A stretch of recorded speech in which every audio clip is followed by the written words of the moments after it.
Hi friends, Saptami YouTube channel, Saptami food and travel YouTube ಚಾನಲ್ಗೆ welcome.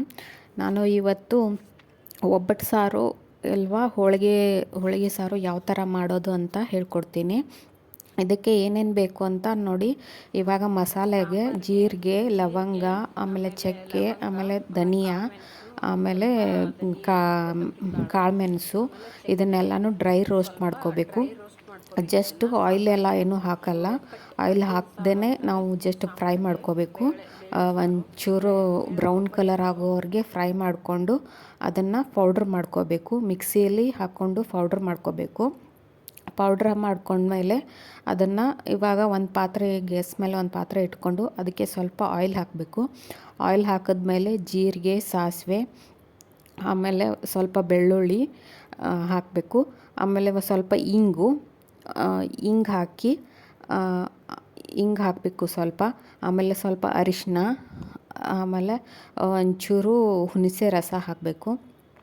ಹುಣಸೆ ರಸ ಹಾಕಿ ಒಂಚೂರು ಫ್ರೈ ಮಾಡ್ಕೊಳ್ಳಿ. ಹುಣಸೆ ರಸ ಹಾಕಬೇಕು. ಆಮೇಲೆ ಅದು ನಾವು ಹೋಳಿಗೆಗೆ ಬೇಳೆನ ಬೇಯಿಸ್ಕೊಂಡಿರ್ತೀವಲ್ಲ, ಅದರ ನೀರನ್ನು ತೆಗೆದಿಟ್ಟಿರಬೇಕು ಫಸ್ಟೇ. ಅದು ಬೇಳೆ ಸಪ್ರೇಟು ಮತ್ತು ನೀರು ಸಪ್ರೇಟ್ ಮಾಡಿರಬೇಕು. ಆ ನೀರನ್ನು ನಾವು ಇವಾಗ ಇದು ಒಗ್ಗರಣೆಗೆ ಹಾಕಬೇಕು. ಅದು ನೀರು ಹಾಕಿದ್ರೆ ನಮಗೆ ಇದು ಬೇಳೆ ಸಾರು, ಇದು ಒಬ್ಬಟ್ಟು ಸಾರು ಅಂತ ಹೇಳ್ತಾರೆ, ಹೋಳಿಗೆ ಸಾರು ಅಂತ ಅಂತಾರೆ. ಸೊ ಅದು ಚೆನ್ನಾಗಿರುತ್ತೆ. ಅದು ನಾವು ಬೇಯಿಸ್ಕೊಂಡಿರ್ತೀವಲ್ಲ, ಸೊ ಅದನ್ನು ಆ ಬೇಳೆ ಸೋಸ್ಕೊಂಡಿರೋ ನೀರನ್ನು ಅದನ್ನು ಹಾಕಬೇಕು.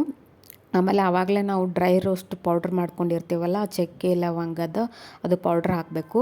ಆಮೇಲೆ ಒಂದು 3 ಸ್ಪೂನು ಖಾರ, ಒಂದು 2 ಸ್ಪೂನು ಉಪ್ಪು, ಸ್ವಲ್ಪ ಬೆಲ್ಲ, ಆಮೇಲೆ ಸ್ವಲ್ಪ ಕೊತ್ತಂಬರಿ ಹಾಕಿ ಚೆನ್ನಾಗಿ ಮಿಕ್ಸ್ ಮಾಡಿ ಕುದಿಸ್ಬೇಕು. ಒಂದು ಸ್ವಲ್ಪ ಕುದಿ ಬಂದಮೇಲೆ ಕುದಿಸ್ಬೇಕು. ಸ್ವಲ್ಪ ಹಸಿ ಕೊಬ್ಬರಿನ ಮಿಕ್ಸಿಗೆ ಹಾಕ್ಕೋಬೇಕು. ಚೆನ್ನಾಗಿರುತ್ತೆ, ಟೇಸ್ಟ್ ಇರುತ್ತೆ. ಇದು ಹೋಳಿಗೆ ಸಾರು ಅಂತಾರೆ. ನೋಡಿ, ಚೆನ್ನಾಗಿ ಟ್ರೈ ಮಾಡಿ ನಿಮ್ಮ ಮನೆಯಲ್ಲೂ.